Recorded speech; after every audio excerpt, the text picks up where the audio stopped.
Hey, and if you're following up from the first video I made, just want to thank you for coming here to watch this.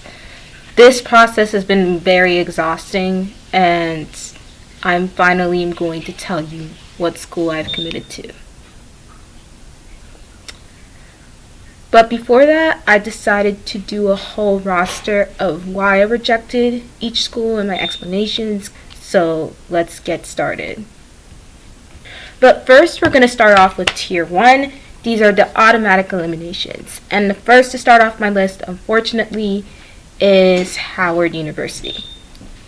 So if you don't know, a lot of HBCUs have issues with funding, so I didn't get the financial aid I wanted to attend there, and because of that, unfortunately, it was too expensive. So I had to throw Howard University away. Sashay away, Howard. Sashay. RIT, Rochester Institute of Technology in St. Lawrence. So the main reason why I eliminated these schools is that they were really far in really cold areas. Yeah. And they're also really expensive. So unfortunately, they had to be Case Western Reserve. The reason why the school is eliminated was just because I got waitlisted and I didn't want to be on a waitlist, although the waitlist rate is really good with Case Western Reserve. So if you get waitlisted, don't be very concerned about it. You have a 40% chance of getting in, which is a lot higher than the average of like other schools' waitlist percentage. I just didn't want to be in Ohio in the first place. I only applied there because I heard they gave out good aid. Next school on my list is Rutgers, New Brunswick. Now, if you don't know, I got rejected for the School of Business. It was my first choice, but I got waitlisted for the School of Science, for Informatics, and I also just didn't want to wait on the wait list, and I also just didn't want to go because I didn't really like how big the campus was. I prefer a smaller campus. I get lost very easily. Next school on my list is Rutgers Camden. So Rutgers Camden is really close by to my house, and at that point I just felt like I would rather go to community college for the price they're trying to ask me to pay. It wasn't like overly expensive, but honestly I just didn't think the return on investment would be worth it. Kutztown. And the reason why I rejected Kutztown really just came down to it not having my major. I applied as a data science major, but I don't really want to pursue data science. So next we have George Washington. George Washington. This was my top choice junior year. That kind of changed after I went on that tour, and I didn't really like the campus layout. It wasn't really like a campus, it was more like a city layout like NYU, but it just didn't look as aesthetically pleasing, which is okay. That's something I can get over. You know, I applied again and I got in. I got into the study abroad program, the UK scholars. I did indicate interest in traveling, but them saying that I need to get a C or higher, which I can probably do, but I'm not officially a student yet until I get a C or higher at the whatever school I'm studying at, study abroad. I'm like, yeah, that just didn't make sense to me, so I just decided not to pursue further. Last but not least on my Tier 1 list, auto eliminations, is Washington and Lee. And this is guys, that is a story that I do not want to get into. But summary short, I thought it was a small, cute, little, mini liberal arts school.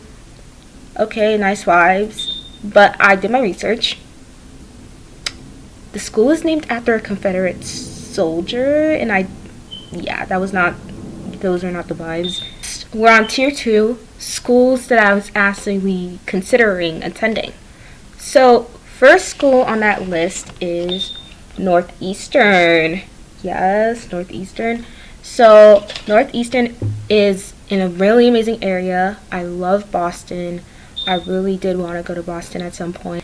It really just came down to just the financial aid. I think they really overestimated how much I wanted to attend the university, and I guess because of that, I just didn't get as much aid as I really wanted, or just aid period. I didn't really get a merit scholarship, which is fine, but I feel like it was just cost, and also my parents' uncertainty about me studying abroad my first semester freshman year of university. Next one, Seton Hall.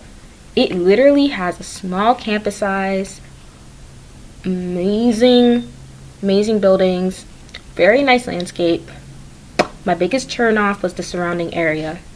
I want to go to like a campus or just be in a campus environment where I feel like I'm seeing the surrounding area and there's stuff I feel like I can do. And when I was driving up there, it just didn't look like there's like a lot of stuff I can like go to. It felt very condensed and down. And I understand why people are saying it's not in the best area. But I didn't really mind that because I guess I could go to New York. But what really came down to it is that it just didn't offer my exact major. Next is Kean University. So Kean University is an interesting case. The reason why I just didn't want to attend is because it offered my major, but it's a very new program. And I guess the way that they're doing it, it's not really combining the certain elements I want in a information system or a management information systems degree. It's very CS focused, and I think that they should reevaluate the course curriculum because I feel like it was missing some of the business elements that you get like out of an information systems degree.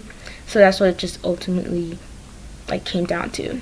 Next, this one I'm not going to spend so much time on. UDel. I didn't want to go to Delaware. Next, Stevenson. I was originally not even considering the school in the first place because I'm like, okay, what's Stevenson? Where's Stevenson? But the campus is beautiful. They're definitely trying to improve things. I can see that they're renovating new buildings. They're building new ones. And it's a very small, quiet, safe campus, a nice college area. Honestly, it was just, at this moment, I feel like Maryland is just not for me, city-wise. I really applied because an auntie from my church told me, I think it was like sophomore, junior year, that you should apply to at least one school in Maryland just because there's a lot of Nigerians there. But Maryland is just not for me at this time. Last two schools before we get to the top three and finally give you the reveal. Syracuse and Binghamton. I love these two together because they're both schools that are far away from NYC. And I feel like kind of just realized that like I wanted to go to a school in New York City that's kind of close by or relatively close by to New York City. Both schools are amazing for my major. That's why I really applied to it.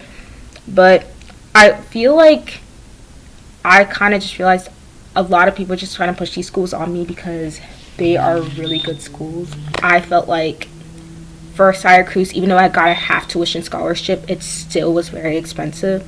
And then for Binghamton, I know it's known as the public Ivy, but it was just cold. Both areas were just cold. And I actually lied. Let's talk about Hustrub or Hustrub. I still don't know how to pronounce the school's name properly. This school had a special place in my heart because during one of my bad days in that video, I got a nice note that made me feel like really good.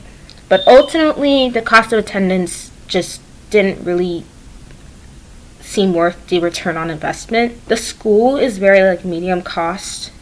It's somewhere in the middle. It's not like okay, I understand why they're making me pay this, but for other schools that can get a better return on investment for a lot cheaper or even more expensive. Let's get into our top three. First contender is Stony Brook. This is my top three because it's the school that was offering me the full ride. Second contender, American University. I asked ChatGPT what school fits my profile most and what I want. American popped up.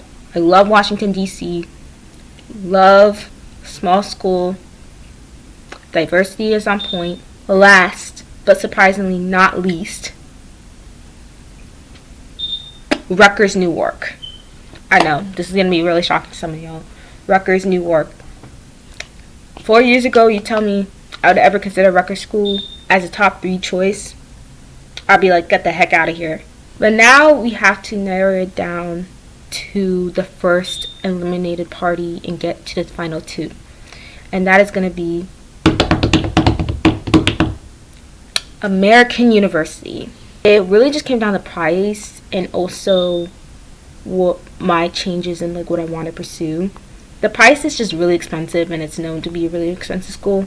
But not only that, I used to want to work in the public sector and potentially do more stuff in like cybersecurity, but I ultimately ended up realizing I kind of prefer to do private sector, you know, working for companies like Google, LinkedIn, or any like tech startups that might be coming up anytime soon is more my alley. I feel like if I do in the future want to go to DC, the transition to going from New York to DC is just, in my opinion, just like going to be a lot easier than the other way around. We have the final two: Rutgers, Newark, and Stony Brook. We're going to do a countdown. 10, 9, 8, 7, 6, 5, 4, 3, 2, 1. It's Rutgers, Newark, guys! Oh my gosh, it is Rutgers, Newark. The reason why, let's just start talking about the reason why I didn't choose Stony Brook. So, if you don't know, the program that I was nominated for was the STEM Scholarship Program, and basically it provides a full ride opportunity, room and board, travel expenses, with the hope of you pursuing a PhD. Now, there's just a lot of things that went on behind the scenes. I don't want to get into too much detail, but to sum it up, I got to the second round, amazing, good and dandy. Did my 2-day thing I had to do for that, but there's a third component, secret component, that they don't bring up until the selection weekend or the second round, which is the math placement. I did my math placement, but I had to get special accommodations for my math placement. I got that took like longer than it needed to be. Got the accommodations, took tests, but took the test at the wrong center. I was supposed to take it with a certain center, but they didn't specify that in the email.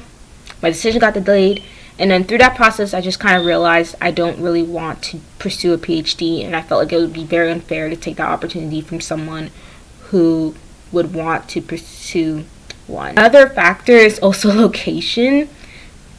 Stony Brook is like 2.5 hours away from New York City. Yeah, that's gonna be not only a far drive, but also a even farther train ride. I just want to thank you guys for watching this video. Let me know which decision you're most shocked about in the comment section.